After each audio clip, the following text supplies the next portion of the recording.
Nelson, Dynamique, Jorga et plus récemment Kangoo, autant de ventes de chevaux français qui depuis 10 ans ont défrayé la chronique de l'endurance. De 3 millions de francs à plus de 2 millions d'euros, ces sommes colossales, mises sur la table pour ces chevaux d'exception par le cheikh Mohamed Al Maktoum, l'ont été pour la grandeur de son peuple. Dans notre pays, elles ont bouleversé le paysage de la discipline. De l'élevage à l'entraînement et à la commercialisation, tous les secteurs ont été touchés. La dynamique donnée il y a 10 ans par le cheikh arabe à l'endurance française permet aujourd'hui à toute une profession de commencer à vivre de son commerce.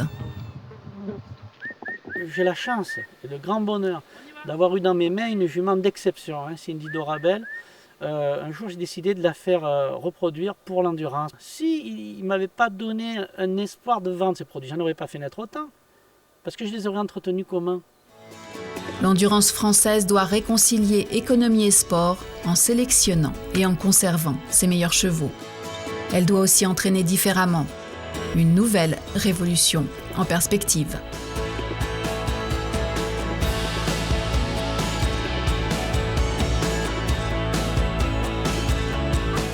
Mais les chevaux français sont la raison principale de notre venue ici.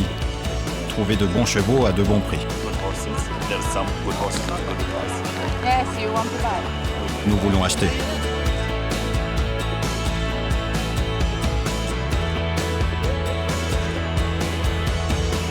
C'est quand même significatif d'une certaine évolution de la discipline et d'une certaine maturité au jour d'aujourd'hui. Il y a 10 ans en arrière, on aurait parlé de courtage en endurance, tout le monde aurait rigolé parce qu'on vendait nos chevaux au Grand Prix à 15 000 €. Le courtage n'aurait pas pu être ni un métier, ni il n'y avait pas de raison d'être.